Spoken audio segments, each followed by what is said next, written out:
Hello everyone and welcome back to my channel and welcome back to another episode of Russell's Movie Reviews, the show where I review stuff that's mostly pretty good and maybe one of the best movies of all time, or that absolutely sucks and should remain in the depths of hell.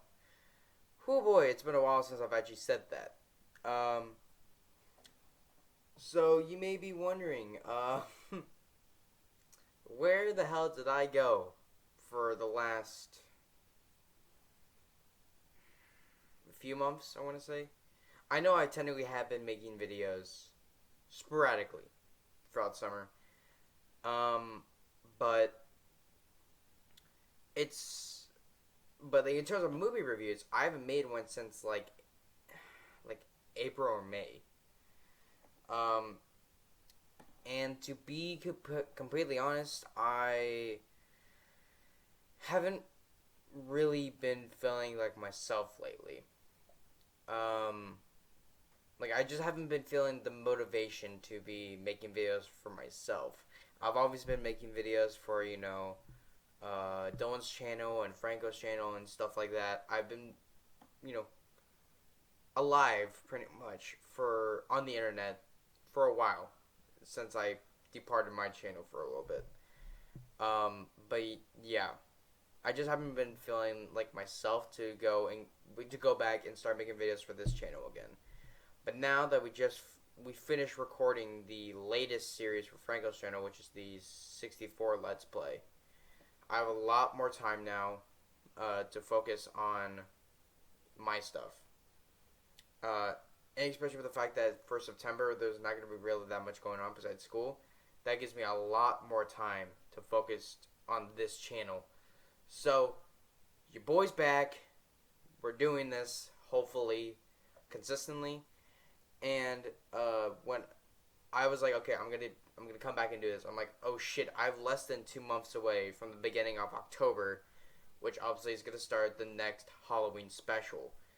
So I was just like, you know what, screw it. Let's just get all of season 5 done as soon as we can.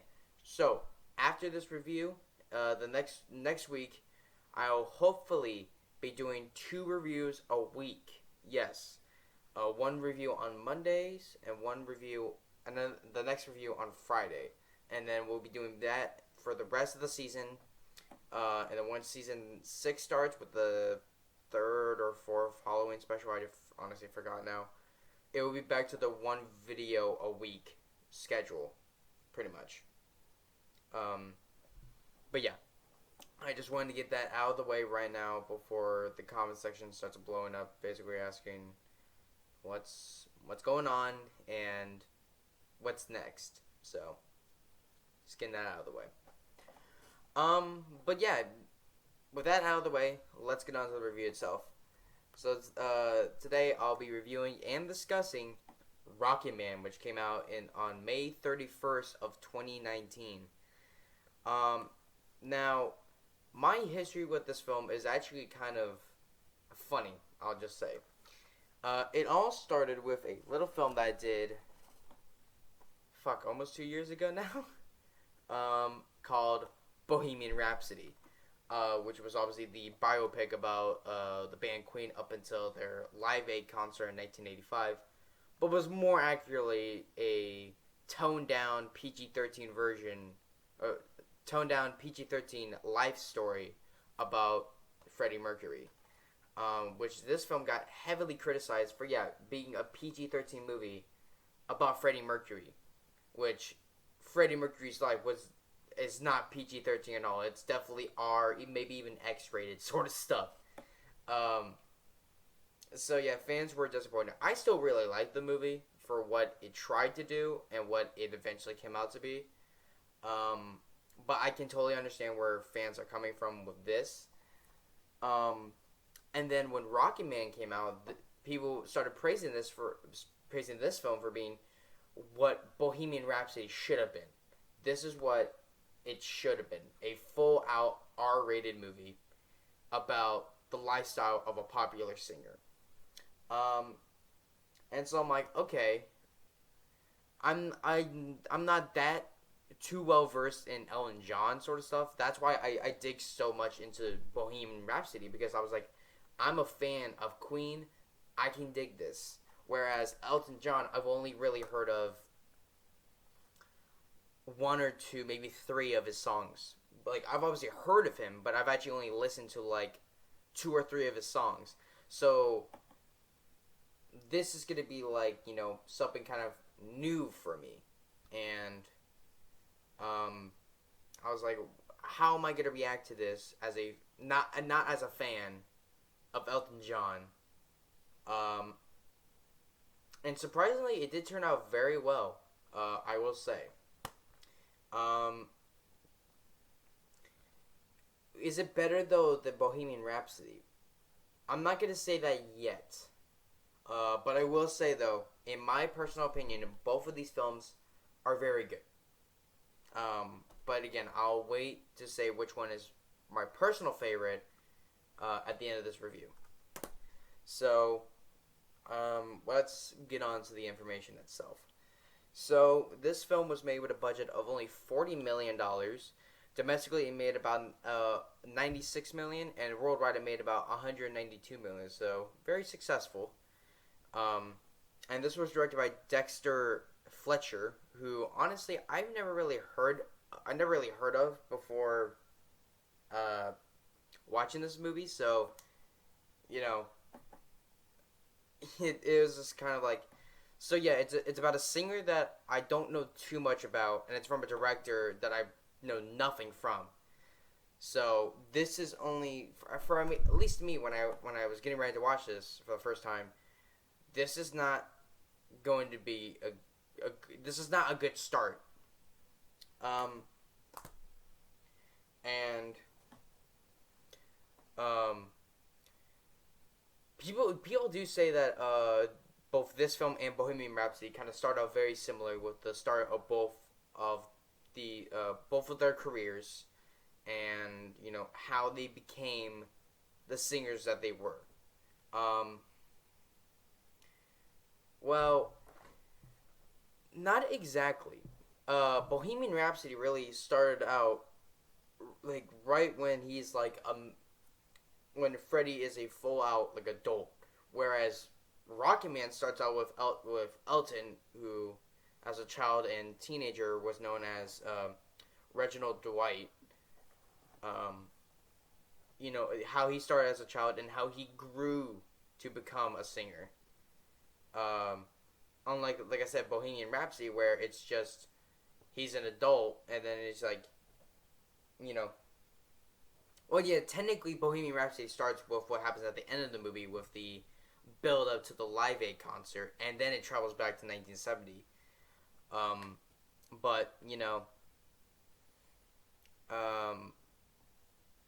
it's still, I think that that Rocketman does still a better job at introducing the main characters, because with Bohemian Rhapsody you kind of just get like, oh, it's Freddie Mercury and he's going to start, like he's gonna meet Brian and Roger, and then they're gonna start playing together.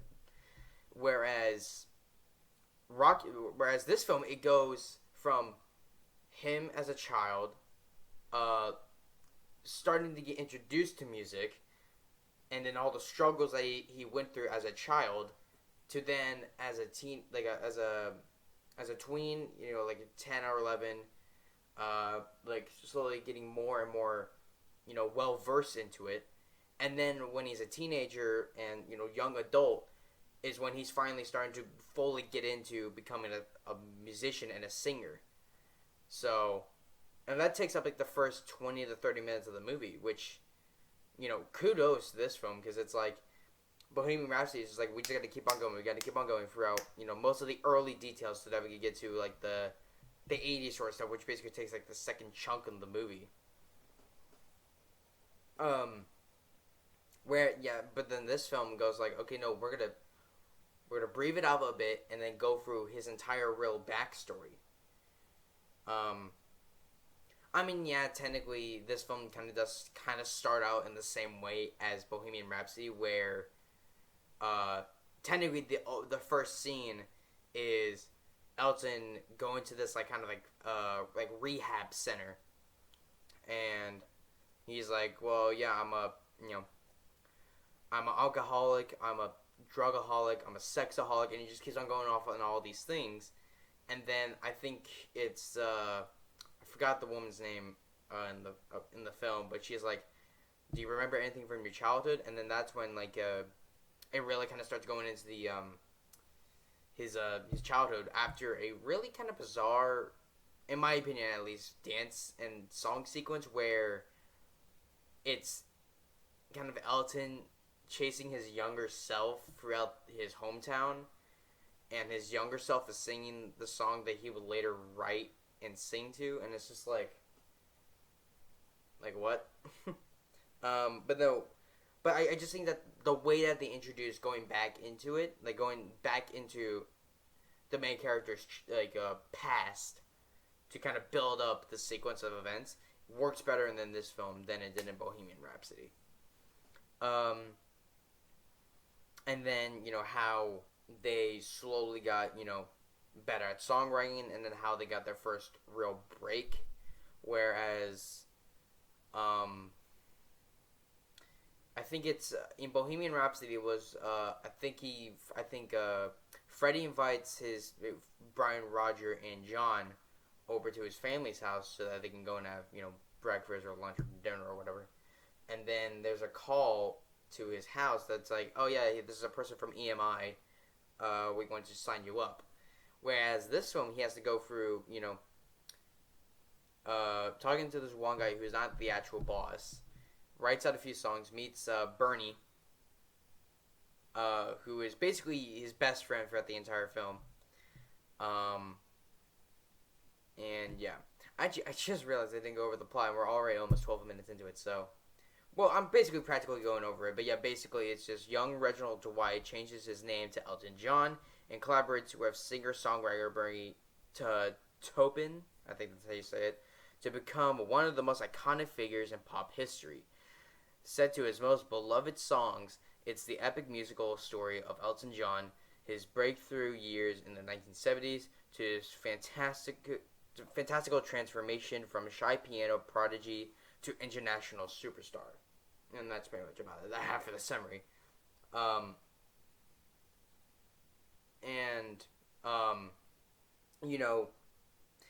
think that the way that Rocketman really shows how Elton grew, especially in the early parts of the movie where he grew into this musician, is handled way better than in Bohemian Rhapsody, where it's really just, at least to me now when I'm watching it, it's more just like, okay, we have to play out the events of the story to get to certain parts. So and whereas I don't think in Rocketman they ever actually say any years, oh, this is like the 70s, oh, this is the 80s, whereas Bohemian Rhapsody makes a very strict point as to saying, okay, especially at the beginning, this is 1985, we're about to go into the Live Aid concert, and then right as the screen fades to white, as, we're looking upon the crowd, hard cuts to, the airport where he used to work at, and it just says 1970, and we're like, well, what the fuck? Like, why did all of a sudden switch to 1970? And then later on in the film, after when the one scene where Freddie and Mary kind of break up, again, hard cuts to a wall with a painting on it, and all of a sudden it pans down to the back of Freddie's head, and it just says 1980. And I'm like, again, what the fuck with these time changes? Whereas this film, it doesn't say any of them, at least as far as I know. It just kind of smoothly rolls along, and you can see the transformation in his face, where he gets a lot more wrinkles. His hair is starting to go more dialed back. He's starting to lose a lot of hair, and you can see his mood changing from his kind of upbeat personality in the early years to really kind of just tanking and become more of an alcoholic and drug user by the third act. Whereas, I mean, granted, yeah, these are two completely separate people, or two kind of completely different people. From Freddie Mercury to Elton John. So I could be like hitting or tackling this really wrong for anyone who's fans of both of these films. But it just kind of seems to me that everything that Bohemian Rhapsody kind of did poorly, or like not like it didn't flesh out that well. Rocketman does the opposite and does very well with that material. So yeah, that's just personally my opinion. To go over the cast list, we obviously have Elton John, who is played by Tara Edgerton, who before this I've heard of before, and I'm like, why does that name sound so familiar? And that's because he was one of the leads in both Kingsman films, not counting the third one because that's technically a prequel, and that one, eh. So, Secret Service and Golden Circle, those are the two I'm talking about.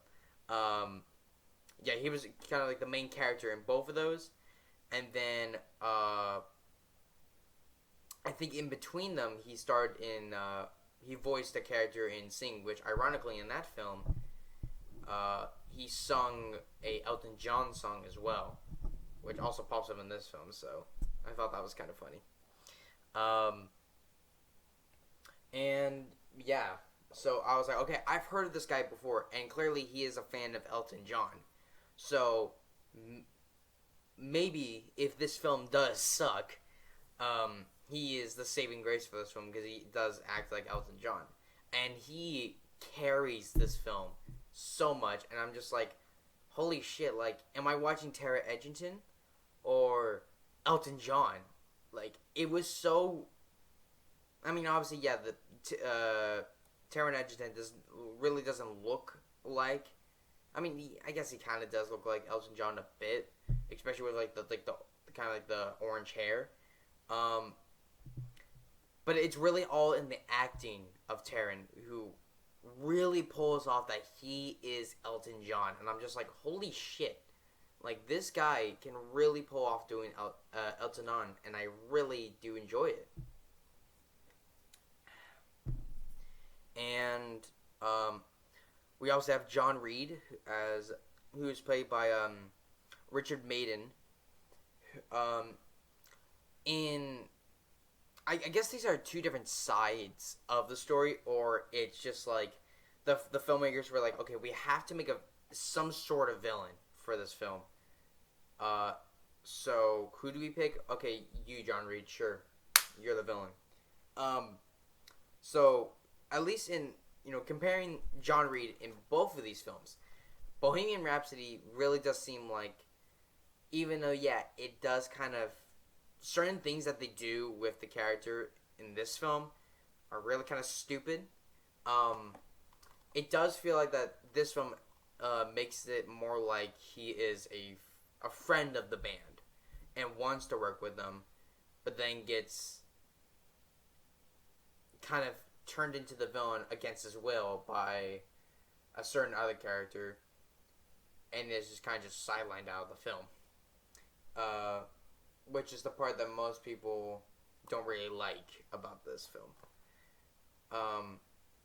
It's just that one scene in particular that a lot of people have complaints about, is that one scene in the car where I'm forgetting his name. Does it say on here? I don't think it does. I'm forgetting his name. But the one guy who's kind of like his in the 80s part of this film is like kind of manipulating him to go out to kind of gay clubs and do more drugs and alcohol. He tells John that maybe the band is not gonna last forever, so maybe try and tell him to maybe kind of go off on a solo career. And then once John does tell him in the car ride, he's like, wait, no, this is not right. And then he tries to be like pivot towards the guy, and he's like, I don't know what the hell you're talking about. And then Freddie kicks him out of the car. So that's just kind of but overall they do play that aspect of him better. This film, on the other hand, plays him up as like first trying to be Elton's friend, then his lover, and then his egotistical boss who is just a straight up asshole. Like basically the second half of this movie, they just make him out into a fucking dictator for Elton, and it's kind of just like, like Jesus, dude, like really, like you have to like go that far with him. So I was just like, okay, all right then, sure. Um, then we have Bryce Dallas Howard, I think that's how you say it, as Sheila Elin, who is the mother of Elton John.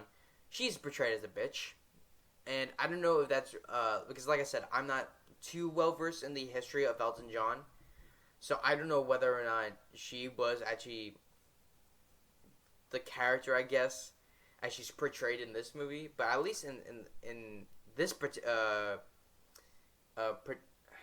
what's the word? This version of the character, I guess, whatever. She's just made out to be like a total bitch, and I'm just like, geez, dude. Like, you don't really have to be that cruel about your son. And then we have Jamie Bell as Bernie Taupin, I think that's how you pronounce it. He is the best friend to Elton throughout most of the film, and then near basically around the third act, they kind of split ways because Bernie wants to go home and just relax for a bit, while Elton is just like, no, I want to keep on touring. I want to do more of this touring stuff, and then he's like, all right, well, see ya. And then they do reconcile in like the final final few scenes of the film, which I'll get to later on. We also have Stephen McIntosh as Stanley, who is the father for Elton. He is also kind of an asshole too, but Granley, most fictional or non-fictional characters really are, their dads are kind of assholes, so it's like, it's not really surprising. But if that, again, kind of like for the mother, if that was the case, then I'm just like, Jesus. Now I can kind of see why you went for music, because your home life was shit. We have Matthew Islao, or is Wesley. I hope that I'm pronouncing that wrong. Because I feel like I just kind of feel wrong about saying it myself. And Kit Connor played Reggie, so I think Matthew plays the kid version of Reggie, while Kit plays the tween kind of version that we see in like a few scenes right before Taron Egerton comes in as Elton. They both do fine. It's really, I guess, just a matter of opinion whether or not you prefer or like kid actors in certain things.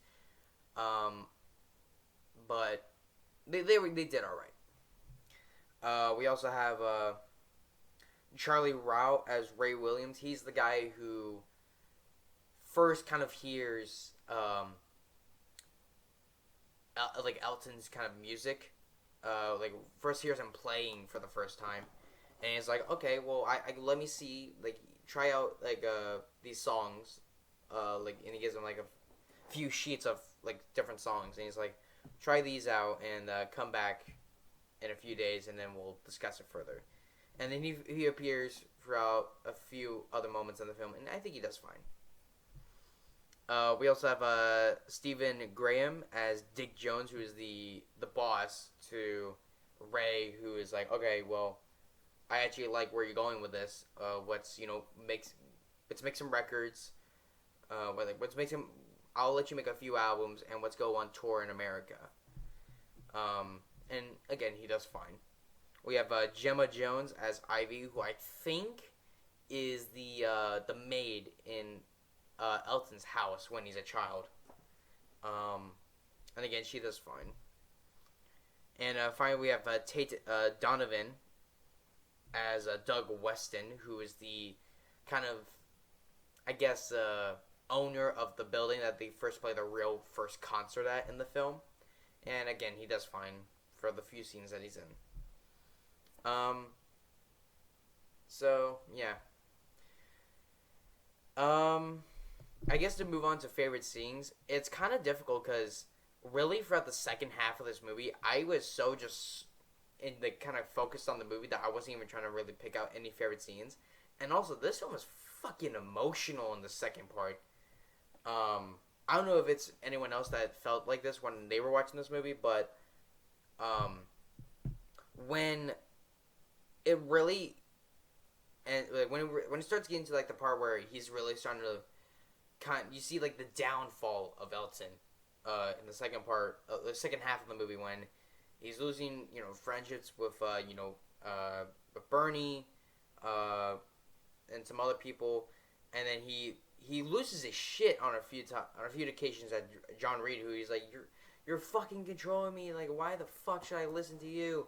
And he's like, well, like you wrote all the contracts with me. I like even if you die, I'm still getting my fucking 20% of the earnings. And he's just like you fucking like as me, I'm just like you fucking bitch, John. Like why you gotta be such a dick? And again, I could very well be because like that's how he was to Elton at least, or it's just like the film version, or the filmmakers wanted to have some sort of villain, like they kind of did in Bohemian Rhapsody. So they kind of twisted John Reed a bit to where he was the villain. But it's still just like Jesus, dude. Um, and then really like the final scene, or the final sequence where it's like kind of like that last kind of meeting in the rehab where he's like maybe I should have just been normal, and then you see like all these figures from like his past pop up, like I think it was first I think it's first Ivy and then the mother, and then I think I forgot, I think it's either someone else and then his father, or it's father and then someone else, and then John Reed pops up. And he's like, "Oh, he was nothing. He's like a stranger, and he's like he's a strange person," or I think that's his father that says that. And then finally, I think Bernie pops up, and then his child self shows up, and then he finally kind of like reconciles with himself, like, okay, I really do need to find my voice, and then Bernie actually shows up at the place. And him and Elton they kind of reconnect, and Bernie's kind of like, do they have like a piano here? Like, do you still do music? And he's like, no, like, I don't know how I would I don't know how I would be when if I go back out on stage. Like, will I tank? Like, will I just fail? Like, what if I'm not good enough anymore? And he's like, here, I wrote you a few songs, and this moment fucking kind of got me hitting in the fields where Bernie's like, oh, I have to go, and Elton's like, don't leave, please. And I forgot what he fucking says. Basically like, oh no, yeah, no, because he's like, yeah, don't leave me, and then he's basically like, you have to figure this out now on your you yourself have to figure it out and not rely on other people to help you. And then he starts walking away, and Elton's like, thank you, and he like turns around, and he goes, well, of course, you're my brother. And it was kind of like a running arc throughout the movie that Bernie was like the brother that Elton never had. And then obviously they split away, and they kind of broke that friendship. And then this final scene between the two was really like, yeah, I know the shit they expect, like we both been through, especially you, but I forgive you to the point now I can easily call you my brother again. And that scene fucking, it started racking me with emotion. And then the final scene where he goes into the I think it's the music therapy class or room, and there's a piano there. He turns on the light, he opens it up, he sets the envelope on like the top, and he pulls out this lyric sheet. Now, if you pay very close attention to the actual lyrics to it, because it's kind of like in a cursive, you can tell what song it is. But I won't spoil it yet until a little bit, because that's kind of like what the final scene is about. But yeah, he sets it up and he kind of hesitates, but then he's like, "No, I am Elton." Like, he doesn't obviously say it, but you could tell by his facial expression that he's like, "No, I am Elton John. I am a singer, and I'm going to play this." And then he hits those few chords on the piano, and you can tell it is "I Am Still Standing," or the "I'm Still Standing." And then he starts going on this, like he starts singing it, but it's like very slow, like kind of like an operatic sort of like beginning, where it doesn't go full on like kind of going into it, and he's singing that first part, and then he comes up to a stop, sings like the last section of the first like that first core, and then he opens up the doors, and then he's all of a sudden he's in the music video, kind of like doing what Elton John did in the actual music video for "I Am Still Standing," which I have a fun fact about that in a little bit. But yeah, no, he's going off about it, and it's basically like, yeah, you may, like, kind of like, I see it as more like a hit, like, in terms of the film, per se. It's a hit towards John Reed, who he's like, yeah, I'm, like, you may knock me down, you may, say, like, I'm, nothing, but I am still standing, and you ain't got nothing on me, motherfucker. And then it goes on to, like, how basically after that he's been sober for like 27 years. He went back to touring. He found a new love, who he's been married with for about I think it's about like I don't know. He found like his final true love, like, and fell in love properly. And they say like also like he still has like a shopping addiction or a shopping problem, which it's fine. And then like how he did like he went to like Africa for a few things, and then he has like 2 kids, and it's like just a great end overall. And I think if I had to choose a favorite scene, it's either I could go with honestly an easy one for me. I've said for like a year now.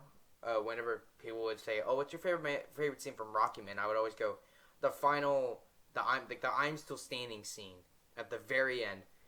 But really, just that entire section of Bernie and Elton actually meeting up in the kind of like the rehab center that goes into that I'm Still Standing part. It's all just my favorite scene. Even the when like he's like, maybe I could have been normal, and all those like apparitions of I guess technically apparitions, they're more like just like his like what he's seeing of like his mom, his dad, like John Reed, Bernie, his younger self, all of that. It's from there to the very end of the I'm Still Standing section. It's fucking great.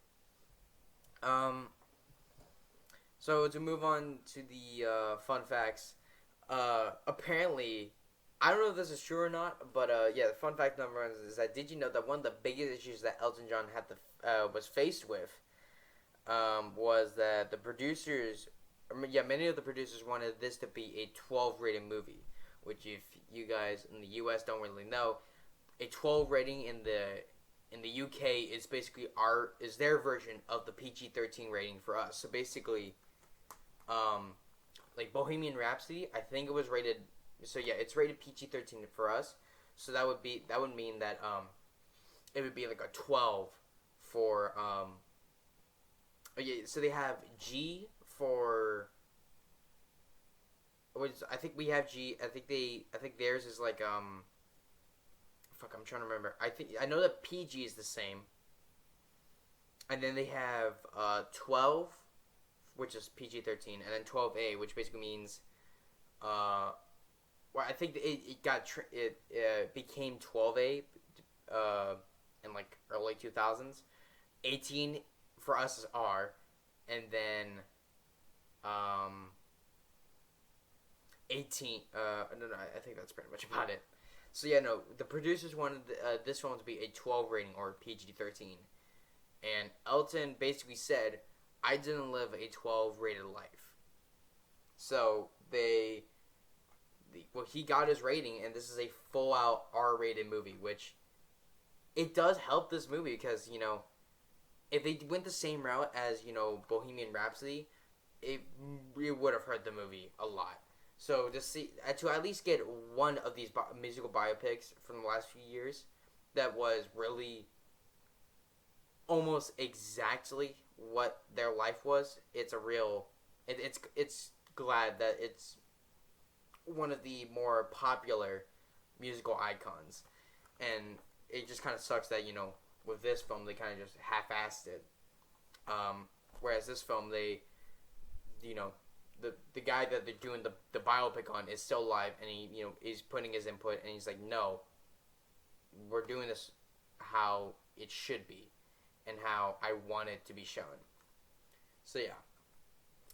And then the second fun fact is, for anyone who is actually an Elton John fan, you would probably know this, but I'm still going to put it out there, is that the I'm Still Standing music video in the film, which is basically when he opens up the doors and he's starts dancing with those all really painted people. It's actually the original music video from probably 1976, I'm going to guess, with Elton John, but instead of real life Elton, it's movie Elton, basically Taron Egerton, which I thought it was kind of cool. But you can kind of tell that it is him just plastered over where Elton was, because there are a few moments where if you go slow motion with the parts, you can see him kind of bouncing up and down his body. Obviously, he's not doing that because it's just how they have to key him out and put him over Elton's body. So I just find that kind of funny.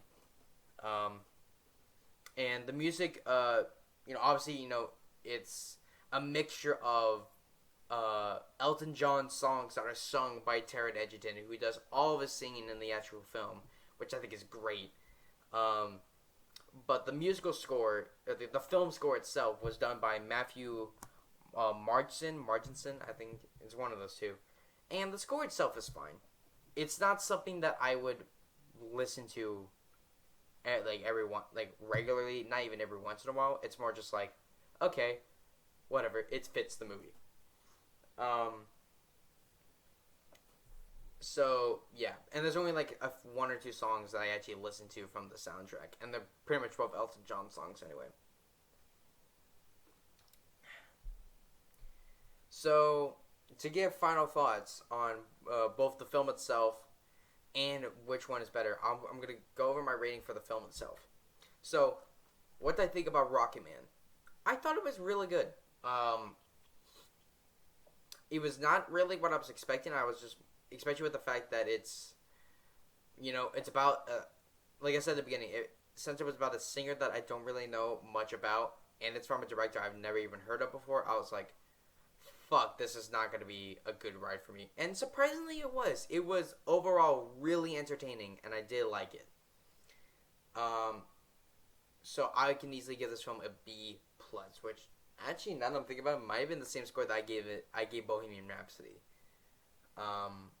I might have given that one lower, though, but I'm not exactly sure. But yeah, B+ for Rocketman. So now, here's the real question. Which one is better? Rocketman or Bohemian Rhapsody? Since these are really often compared to, because they're both musical biopics about very famous singers or bands, and they were released only a year, very, very closely apart from each other. They are both very close in my ranking, but if I personally had to pick one, I know I'm going to get backlash for this, but I'm going to say Bohemian Rhapsody.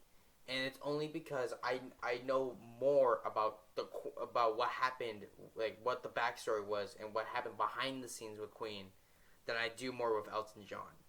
But, as a film that I can easily rewatch over and over again, it's easily Rocketman. This film is just a way better structured film than Bohemian Rhapsody. But I'm probably going to go back and watch Bohemian Rhapsody more, just because it's more, I know more about Queen than I did Elton John, but I think as a film overall, Elton John, Rocketman is the better film. So I really hope that I didn't piss anyone off by with that final statement. But hey, it's my channel and it's my opinion, so don't get too angry about that. But anyway, hope you guys enjoyed this review. If you guys are a fan of this content, make sure to hit that subscribe button and hit about it. See, it's a while since I've been doing it. Since I've done this because I'm already slurring so much. Make sure to hit that subscribe button and make sure to hit that bell icon to get notified when future videos are coming out. And click over here to watch, or this side, whatever, to watch the latest 2 videos. And stay tuned for this Monday, hopefully, where I'm going to be starting a new marathon. And let's see if I can get these off the shelf before and not hurt myself. I'm going to be covering the Karate Kid franchise. Obviously starting with the Karate Kid, released in 1984. Then moving on to the Karate Kid 2 from 86. Then Karate Kid 3 from 89. And next Karate Kid from 94. And then the Jaden Smith remake, which I don't have on Blu-ray. But honestly, right now, I'm probably just going to have to say screw it and just move on without it.